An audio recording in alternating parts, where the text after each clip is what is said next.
much. جی انتظار کی گھڑیاں ختم. شوکت صاحب تھینک یو ویری مچ. آپ کو پتہ ہے کپتان نے ہمیشہ پریشر میں ہی سب سے اچھا کھیلا ہے, اور خان صاحب آپ نے سن لیا کہ کتنا پریشر ہے. اگر آپ نے شروع کا پارٹ سنا ہو تو کیسے کیسے ڈیفالٹ کی باتیں, انریلسٹک بجٹ, پاورٹی, سارا کچھ. اب وہ پریشر کا ٹائم ہے اور آپ ہی وہ جو ہے اس پریشر کے ٹائم میں بہترین کھیل کے جو ہے اس ملک کو پار لگا سکتے ہیں. اوور ٹو یو خان صاحب. اچھا جی, بسم اللہ الرحمن الرحیم. دیکھیں پاکستان کے جو حالات ہیں نا, وہ ایک چارلز ڈکنس کی فیمس سیئنگ ہے کہ it was the best of times and it was the worst of times. worst of times تو آپ سب کو پتہ ہے, جو ملک کے حالات ہیں جو انہوں نے کیا پاکستان کے سے, وہ تو خیر کوئی دشمن بھی نہیں کر سکتا تھا کہ کدھر وہ ایک سال پہلے کدھر کھڑی تھی اکانومی اور آج کدھر پہنچ گئی ہے. اور یہ بار بار ہمیں بلیم کرتے جا رہے تھے کہ جی ہماری وجہ سے ہے. تو اس طرح کا جو ڈیزاسٹر ہوا ہے, یہ تو اس کے اوپر تو کوئی, صرف میں یہی کہہ سکتا ہوں کہ انہوں نے ماضی میں بھی سارا وقت ڈیزاسٹر کیا, کوئی گولڈن ایج تو آئی نہیں تھی ان کی. 99 میں بھی یہ ڈیزاسٹر چھوڑ کے گئے تھے, 2018 میں بھی چھوڑ کے گئے تھے. تو یہ میں نے جب باجوہ کو کہا اور پھر یہ شوکت کو بھیجا اس کو بتانے کے لیے کہ ہمیں جب پتا چلا یہ سازش کر رہا ہے, تو ہم نے اس کو بتایا, میں نے بھی بتایا اس نے بھی, کہ اس وقت بڑی مشکلوں سے کموڈیٹی سپر سائیکل کے ہوتے ہوئے ہم بڑی ڈیلیکیٹلی اپنی اکانومی بیلنس کر رہے ہیں. کیونکہ وہ اس وقت تیل تو وہ $110 پہ پہنچ چکا تھا بیرل پہ انٹرنیشنلی, تو پریشر تو پڑا جا رہا تھا. تو اس سے میں نے بھی کہا, اس نے بھی کہا کہ ایک دفعہ اگر آپ نے اس کو ڈی اسٹیبلائز کر دیا پولیٹیکلی, تو یہ ایک اکانومی یہ نہیں سنبھال سکے گی, کیونکہ انہوں نے ماضی میں بھی کبھی نہیں سنبھالی تھی. اینی وے وہ ہو گیا. تو دیکھیں ابھی جو آپ نے جاوید آپ نے بات کی پولیٹیکل اکانومی کی, دیکھیں اصل میں یہ ہو ہی نہیں سکتا کہ آپ کی پولیٹیکل انسٹیبلٹی ہو اور آپ کی اکانومی ٹھیک ہو جائے. یہ ہو ہی نہیں سکتا کہ آپ ایک ویک پولیٹیکل گورنمنٹ آئے اور وہ آ کے ریفارمز کر دے. یعنی مجھے پتا ہے کہ کس طرح ہم نے یہ 3.5 سال گزارا کیا تھا, جب ہمارے پاس کلیئر میجورٹی نہیں تھی, ہم مضبوط نہیں تھے, تو کس طرح کے پریشر فیس کرنے پڑے کہ جب بھی کوئی طاقتور مافیا کے اوپر ہاتھ ڈالتے تھے تو اپنے اندر سے ہی اپنی میجورٹی بچانے میں پرابلم لگ جاتا تھا.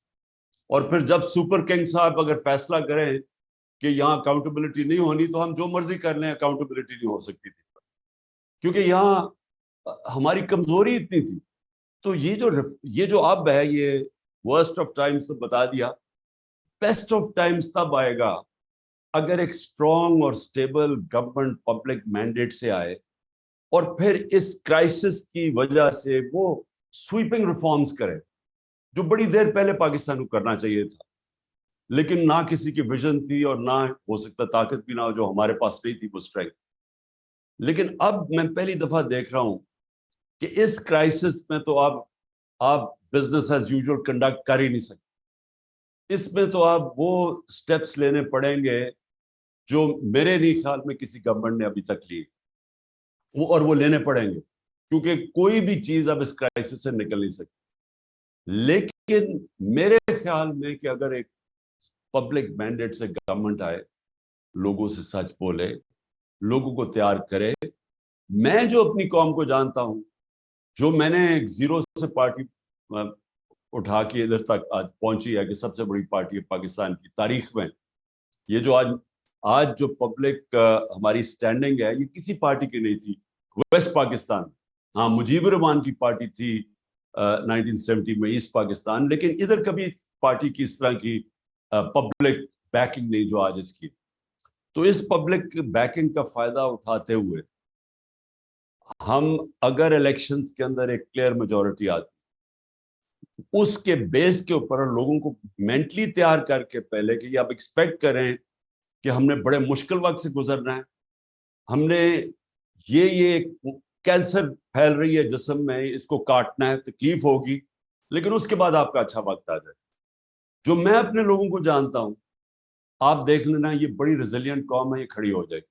صرف اس کا ہمیں کرنا کیا پڑے گا, اس مشکل وقت میں جو ثانیہ نشتر کے پروگرامز ہیں, جو بڑے اچھے مجھے بھی اس نے ایکسپلین کیا, وہ جو ٹارگیٹڈ سبسڈیز کا پروگرام ہے, ہیلتھ کارڈ ہے, ہم نے ان کی پروٹیکشن کے لیے, جس طرح سستے قرضے ہیں, یہ ہمیں ان کی پروٹیکشن کے لیے چیزیں دینی پڑیں گی جو سب سے ونربل طبقہ, اس کو دے کے تو پھر بڑی ریڈیکل ریفارمز, جس میں ساری آپ نے بات کر دی. یہ جو گورننس سسٹم ہے, یہ تو بالکل ہی ایک ایسا سسٹم ہے جس کے اندر ہم نکل ہی نہیں سکتے. یہ جو ہمارے پرابلمس ہیں, وہ اس کی وجہ یہ ہے کہ اتنا انویلڈی قسم کا سسٹم ہے کہ آپ جو ہم چیزیں چاہتے ہیں نا, ہمارا پرابلم تو ٹوین ڈیفیسٹس ہے, ایک طرف کرنٹ اکاؤنٹ ہے, دوسری طرف فسکل ہے.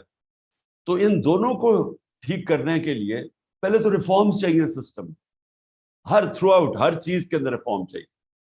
لیکن جو میں سب سے پہلے جو شارٹ ٹرم کی آپ بات کر رہے ہیں نا شوکت, سب سے جو ہم امیڈیٹ اگر ہم کہیں سے ریلیف مل سکتی ہے, کیونکہ دو ہی پرابلمز ہو جاتے ہیں. سب سے بڑا پرابلم تو ڈالر کا ہوتا ہے, ہمارا روپیہ گرنا شروع ہو جاتا ہے, اس سے انفلیشن بڑھنی شروع ہو جاتی ہے, اس سائیکل کے اندر ہی ہم پھنسے ہوئے ہیں, اور اس کی وجہ سے انویسٹمنٹ نہیں آتی. کیونکہ جب آپ کا کرنسی گر رہی ہو تو جو باہر سے انویسٹر ہے وہ اگر یہ سمجھتا ہے کہ ڈالر میں ہی پیسے رکھے تو فائدہ ہے, وہ کیوں پاکستان میں اپنے ڈالر چینج کر کے انویسٹ کرے. اور اپنے بھی لوگ, ہمارے بھی لوگ آج جو حالات ہیں پاکستان کے, سارا پاکستان کے اندر بھی انویسٹر وہ ڈالر ہی لے کے بیٹھ جائے. وہ کیوں انویسٹ کرے جب اسے پتا ہے کہ اسے یہ نہیں پتا کہ کرنسی کتنی تیزی سے گرے گی. سو جو سب سے امپورٹنٹ چیز وہ یہ ہے کہ ہم پہلے تو اپنے روپے کو کیسے مضبوط کر سکتے, وہ کون کون سی چیزیں ہیں جو ڈالر انکم بڑھا سکتی, اور وہ سب سے امپورٹنٹ جو اوورسیز پاکستانی ہیں اس کو ہم کیسے پاکستان کے اندر انویسٹ کروا سکتے. ہم نے ریمیٹنسز تو اس نے ہمیں ٹرسٹ کیا, ریکارڈ ہم نے اٹھا دی.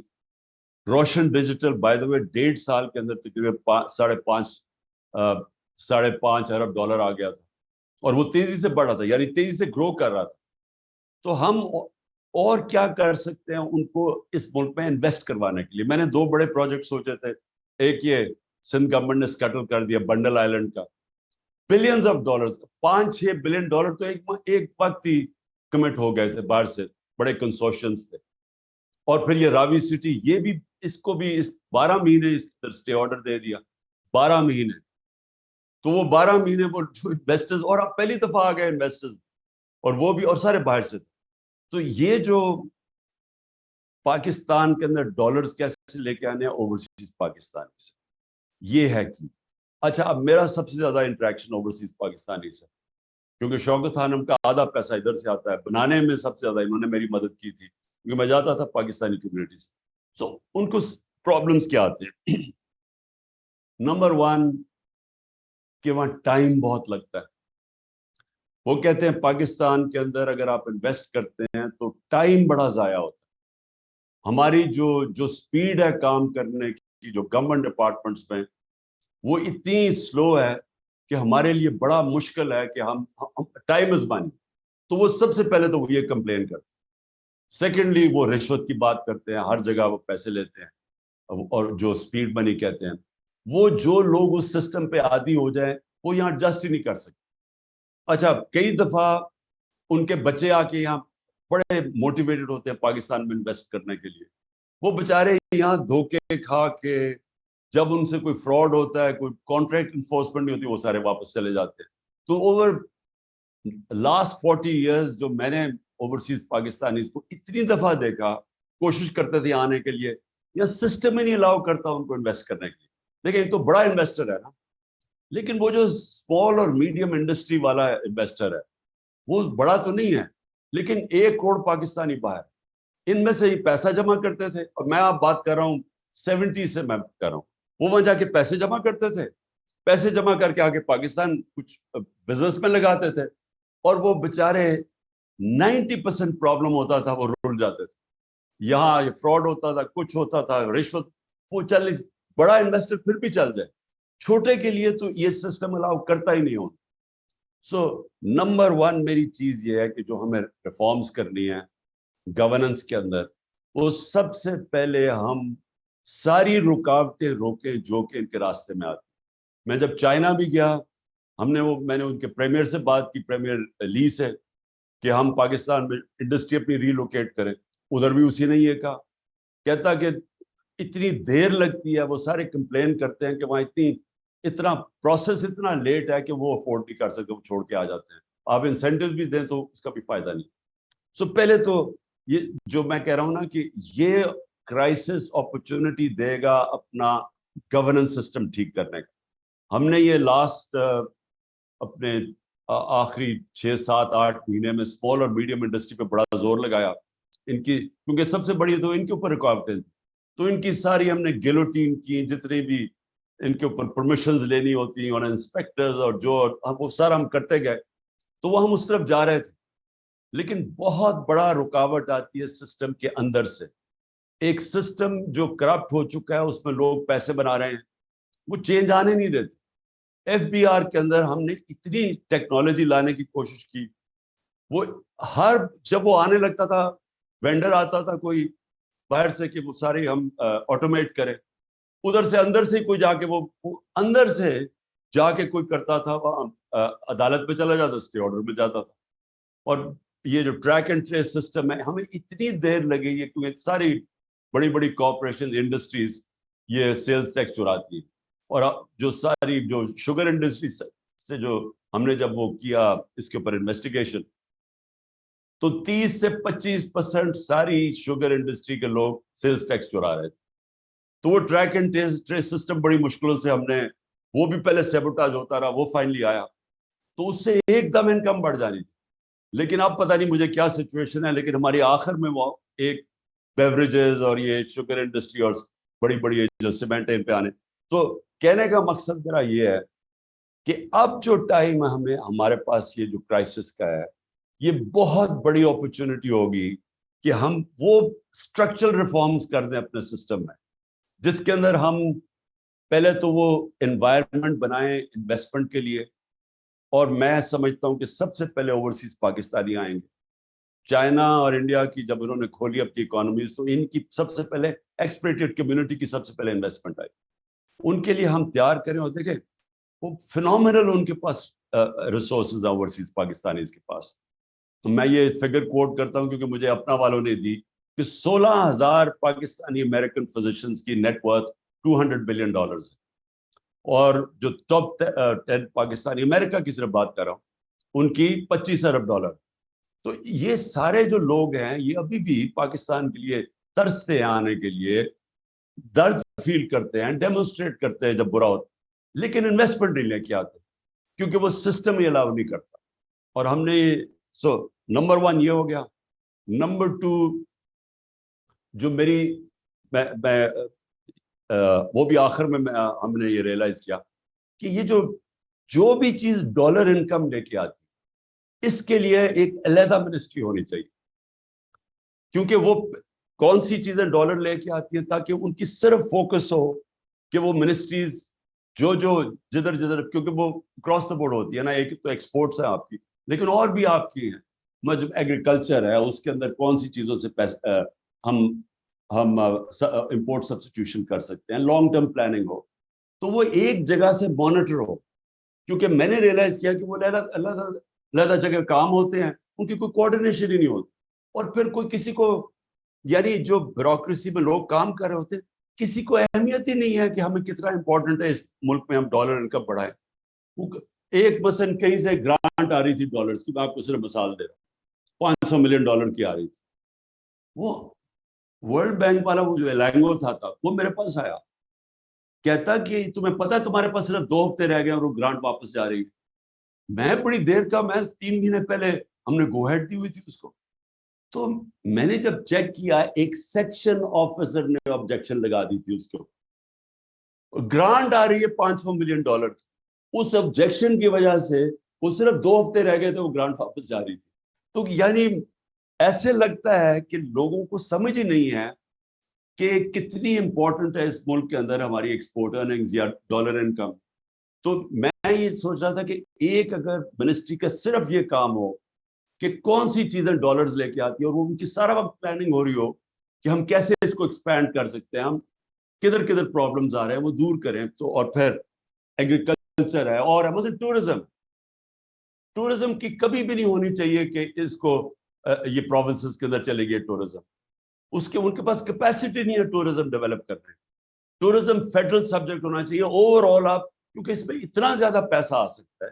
صرف ریلیجس ٹورزم میں جو ہم نے شروع کی تھی, ایسی بدھسٹ سائٹس ہیں پاکستان میں, لیکن اس کا کوئی, اب وہ کے پی کے پاس, کے پی میں جو پڑا ہوا ہے مثلا بہت زیادہ سائٹس وہ ہیں, اور یہ جو 40 فٹ کا سلیپنگ بدھا پڑا ہے جو ہمارے دور میں ڈسکور ہوا, تو اس کے لیے تو پورا ایک پلان بننا چاہیے کہ کیسے اٹریکٹ کرے. میں نے وہ کوئی بدھسٹ مانکس آئے تو انہوں نے کہا جی یہاں ساری دنیا اس کو دیکھنا آنا چاہتی ہے, وہاں کوریا سے آئے ہوئے.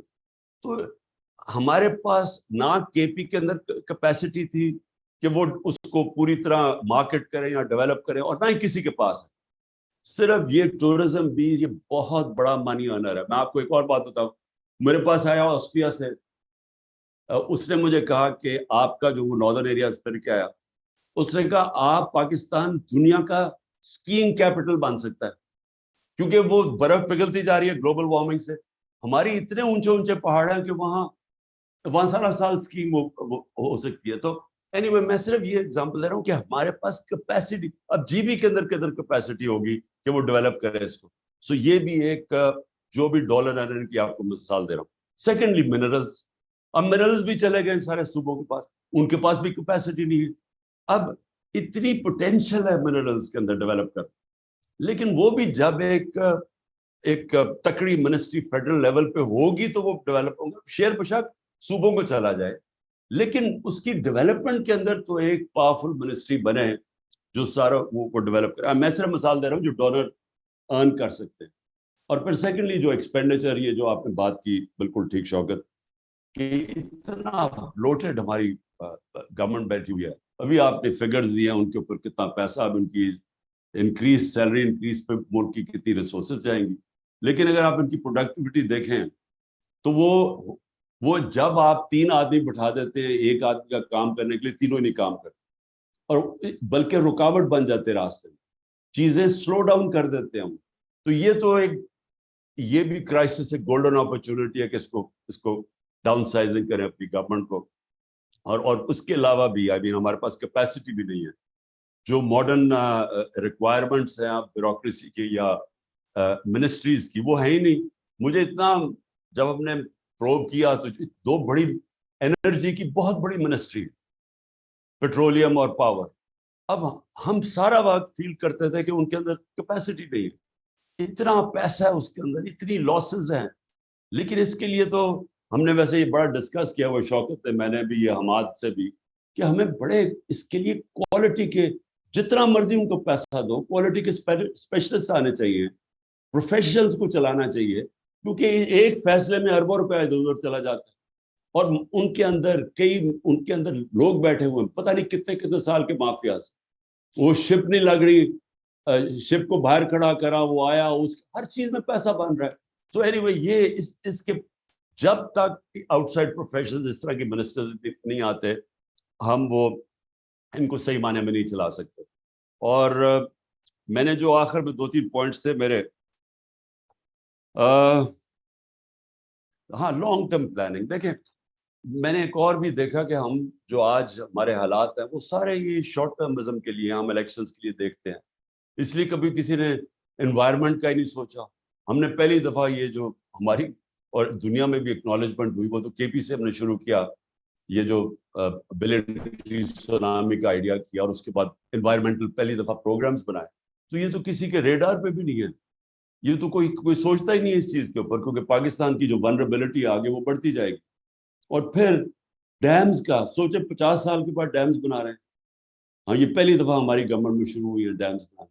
تو یہ بھی یعنی جب تک ایک بیٹھ کے, جو ابھی آپ نے, ایک تو ایمرجنسی ہو گیا, ایک شارٹ ٹرم ہو گیا, لیکن لانگ ٹرم پلاننگ کبھی بھی کوئی دنیا کے اندر ملک پروگریس نہیں کر سکتا جب کہ اس کی لانگ ٹرم پلاننگ. اور یہ سارے جتنے بھی میں نے دیکھے ہیں جو سکسیس ماڈلز ہیں, انہوں نے, اب چائنا جاؤ, انہوں نے پتہ نہیں کتنے سالوں کی پلاننگ کی ہوئی ہے. یہ جتنے بھی ہے, ساؤتھ کوریا, یہ سب کی لانگ ٹرم پلاننگ تھی. ہمارا تو یہ صرف الیکشن ٹو الیکشن پلاننگ ہوتی ہے, جس کی وجہ سے ہم ایک کرائسس ٹو کرائسس جاتے ہیں. تو ہمارا جو یہ ٹوین ڈیفیسٹس ہیں, جو ہمارے اصل پرابلمس, اس کے لیے ایکسپورٹ اور ڈالر ارننگ بڑھانے کے لیے پوری ایک تیاری ہو. کیسے ہم جو اپنی امپورٹس ہیں جو ہم امپورٹ سبسٹیٹیوشن کر سکتے ہیں وہ اس کے ساتھ ہو. اور جو کون سی اور بھی جو جس طرح میں نے ٹورزم اور منرلس کا ان کی ہم کیسے ان کو ڈیولپ کر سکتے ہیں. اور پھر خرچے کدھر کم کر سکتی ہے گورنمنٹ چلانے میں, کیونکہ یہ اتنی بڑی جو گورنمنٹس بن گئی ہیں یہی سب سے بڑی رکاوٹ ہے ہماری اس کے اوپر انویسٹمنٹ کے اندر. جو میں پھر سے ریپیٹ کرتا ہوں, اوورسیز پاکستانیز کی انویسٹمنٹ یہ سب سے امپورٹنٹ ہوگی ہماری ڈیولپمنٹ میں شروع میں. یہ کیونکہ یہ کرنا چاہتے ہیں انویسٹ, یہ پہلے سے انکلائن ہے. ان کے لیے پہلے سے پلان کریں کون سے ان کے پرابلمز آتے ہیں. صرف ایک کا اوورسیز پاکستانی منسٹری کا نمبر 1 کام صرف یہ ہونا چاہیے کہ ان کی جو بھی انویسٹر وہاں سے آئے اس کو فیسیلیٹیٹ کیا جائے. اس کے لیے سارے رکاوٹیں اور کانسٹنٹلی کرنا پڑے, کیونکہ میں نے یہ بھی ریئلائز کیا کہ ہماری منسٹریز کے اندر پورے مافیاز اب بن گئے اور وہ اینٹی ڈیولپمنٹ. میں نے کوشش کی, مثلا میں آپ کو مثال دیتا ہوں کنسٹرکشن کی انڈسٹری کی. ہم جب کووڈ کے اندر پھنس گئے اور بالکل ہی اکانومی ٹھپ ہو گئی تو میں نے پھر وہ خاص اس کے IMF کے ہیڈ سے بات کی اور ہم نے کنسٹرکشن انڈسٹری کو ہم نے پھر انسینٹیوائز کیا کیونکہ وہ روزگار دیتی ہے زیادہ. آپ یقین کریں کہ مجھے ہر ہفتے میٹنگ کرنی پڑتی تھی, ہر ہفتے فیصلہ ہوتا تھا کہ جی آپ کی اب یہ رکاوٹیں آ رہی ہیں. وہ کنسٹرکشن انڈسٹری کے بھی لوگ آئے ہوئے تھے, وہ کہتے تھے یہ پرابلمز آ رہے ہیں, وہ ہم ریموو کرتے تھے, فیصلہ ہو جاتا تھا. 2 ہفتے کے بعد پھر میٹنگ ہوتی, پتہ چلتا تھا انہوں نے پھر سے کوئی اور چیز ایڈ کر دی, ایک سینٹنس لگا دیا, وہ رکاوٹ آ گئی. تو وہ اتنا بڑا پرابلم تھا. تو مجھے 6 مہینے لگے ہر ہفتے میٹنگ کرتے کرتے ایونچولی وہ کنسٹرکشن کو سیکٹر کو انسینٹیوائز کرنے کے لیے, اور اس کے بعد وہ بوم کر گیا. جو سب سے بڑا پرابلم ہے نا وہ ہے اسمال اور میڈیم انڈسٹری. وہ ان کے اتنی زیادہ پرابلمز ڈالتے ہیں ان کے راستے میں, کیونکہ ان سے بھی ہماری میٹنگز ہوتی تھی. اچھا وہاں بھی یہی ہوتا تھا. اور FBR کے اندر اچھا آپ کہتے جی یہ چیزیں کم کریے, ٹیکس کر دیں, انسینٹیوائز کریں. وہ تھوڑی دیر کے بعد وہ کوئی اور لائن ڈال کے پھر وہ ٹیکس لگا دیتے. بھیا ٹیکس نہیں لگاتے تھے, اپنی پاور چھوڑتے نہیں تھے. تو اس کے لیے اب جو سچویشن ہے, اور ہم طاقتور نہیں تھے, وہ جا کے پتہ نہیں اسٹے لے لیتے تھے ہر جگہ. اگر گورنمنٹ تکڑی آتی ہے اور وہ پبلک کے مینڈیٹ سے آتی ہے, صرف وہی آتے ساتھ ہی یہ اس کرائسس کو سامنے رکھتے ہیں, لوگوں کو پریپیئر کر کے یہ ریفارمز کرے جس میں جو گورنمنٹ کارپوریشنز بھی ہیں. لیکن میں انفارچونیٹلی اس وقت سچویشن کیا جو یہ اس وقت اسٹیبلشمنٹ کر رہی ہے وہ اس کا اپوزٹ کر رہی ہے. وہ پوری کوشش کر رہی ہے کیونکہ مضبوط گورنمنٹ آ جائے. وہ سب سے زیادہ ابھی پالیسی صرف ایک ہی ہے کہ کسی نہ کسی طرح تحریک انصاف نہ آئے. اب اگر تحریک انصاف نہیں آئے گی تو کون آئے گا؟ یہی کھچڑی ہے. یہ شوکت ترین کا کزن وہ ایک تیار ہو رہا ہے, ایک اور کھچڑی پک رہی ہے وہاں. تو یہ جب سارے مل کے آ جائیں گے تو مجھے بتاؤ انہوں نے گورننس کیا دینی ہے؟ یعنی وہ بالکل ہی اپوزٹ ہے جو ملک کی ضرورت ہے. ملک کی ضرورت ہے اسٹرانگ گورنمنٹ. یہ جو لے کے آ رہے ہیں وہ مور آف دا سیم. یہی لوگ ہیں نا, ان میں ایک دو اور ریلو کٹے ایڈ ہو جائیں گے, لیکن وہ گورننس کیسے پرووائڈ کریں گے؟ کیونکہ انہوں نے ابھی تک ایک تو ریفارم کی نہیں ہے, نہ ہی یہ کر سکتے ہیں. سو اس لیے انفارچونیٹلی جس طرف ہم ڈائریکشن جو ملک کا جا رہا ہے, میں 1 سال سے لگا ہوا ہوں کہ ایک ہی طریقہ ہے الیکشن کرواؤ. الیکشن کرواؤ گے تو پولیٹیکل سٹیبلٹی آئے گی. جب تک پولیٹیکل سٹیبلٹی آئے گی اکانومی نے سٹیبلائز نہیں کرنا. اور وہی ایک کام کو اس کا الٹا کر رہے ہیں. اب کہہ رہے ہیں جی اکتوبر میں الیکشن کروانا ہے. اب کہہ رہے ہیں کہ اکتوبر میں بھی شاید الیکشن نہ ہو, اگلے مارچ پہ چلا جائے. وہ کیوں چلا جائے؟ کیونکہ جب تک PTI کرش نہیں ہو جاتی انہوں نے الیکشن نہیں کروانا. اب مجھے یہ بتاؤ کہ جن کی سوچ یہ ہے وہ پاکستان کو تو نہیں سوچ رہے, کیونکہ پاکستان کا تو جس طرح ہم سب جانتے ہیں, جس طرح یہ جاوید نے بڑی اچھی بات کی کہ پولیٹکس اور اکنامکس تو ساتھ ساتھ جاتے ہیں.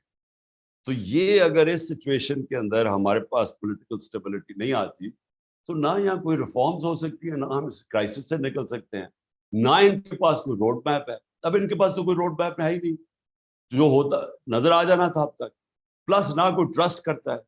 اور جو میری فیلنگ ہے کہ ہمیں جو شارٹ ٹرم میں بوسٹ ملے گی وہ اوورسیز پاکستانی سے, وہ تو سب سے پہلے ہی روشن ڈیجیٹل سے پیسہ کم ہو گیا, ریمیٹنسز گرنی شروع ہو گئی.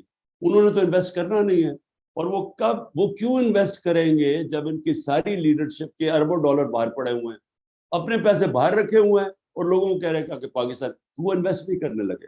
تو ہے ہی صرف ایک سلوشن کہ ہماری جو ریفارم پروگرام کی بگننگ ہوگی وہ ہوگی تب کہ فری اینڈ فیئر الیکشنز ہوں, ایک پبلک مینڈیٹ سے گورنمنٹ آئے, اور پھر وہ سرجیکل ریفارمز کرے, پبلک کو اپنے ساتھ لے. پبلک اس ملک کی بڑی تکڑی ہے. اگر ہم پبلک کو صرف یہ سمجھا دیں کہ آپ کو یہ مشکل پیریڈ گزرنا پڑے گا جب تک یہ ریفارمز چلتی نہیں ہیں, میرے خیال میں پبلک ساتھ چلے گی اگر وہ گورنمنٹ کو ٹرسٹ کرتے ہیں. اور اس کے ساتھ یہ سارے ہم وہ پروگرامز جو ہم نے شروع کیے ہوئے تھے, جس میں ہیلتھ کارڈ بہت امپورٹنٹ ہے, کیونکہ یہ ہیلتھ کارڈ کی صرف یہی نہیں ہے کہ یہ غریب آدمی کا سب سے, جب بیچارہ بیمار ہوتا ہے, عام آدمی, غریب کیا, اب تو مڈل کلاس کا بھی یہی حالات ہے, جب وہ سب سے تکلیف میں ہوتا ہے اس کے پاس ہیلتھ انشورنس ہو, تو وہ اس سے بہتر نعمت آپ نے کسی کو, آپ عام آدمی کو دے سکتے. لیکن اس کے علاوہ پہلی دفعہ پرائیویٹ سیکٹر کے ہاسپٹل دیہاتی علاقوں میں جا رہے تھے. پہلی دفعہ کیٹریکٹ کے آپریشن کرنے کے لیے ڈاکٹرز نے اپنی چھوٹی چھوٹی کلینکس کھولی تھی دیہاتوں کے اندر, ہیلتھ کارڈ کی وجہ سے. نہیں تو وہاں تو ان بیچارے لوگ بے بس ہے, ہمارے پاس پیسہ ہی نہیں ہے انفراسٹرکچر بنانے کا سارے پاکستان میں ہاسپٹلس کا. تو ایک بالکل کوانٹم چینج آ رہا تھا ہمارا پورا ہیلتھ سسٹم, اور ان کی پروٹیکشن کے علاوہ. اور دوسرا پھر یہ جو احساس کا پروگرام ہے, ٹارگیٹڈ سبسڈیز, یہ بالکل سبسڈیز ٹارگیٹ ہونی چاہیے. یہ جو اتنا زیادہ ہم سبسڈائز کرتے ہیں پیسہ, وہ جاتا ہی نہیں ہے.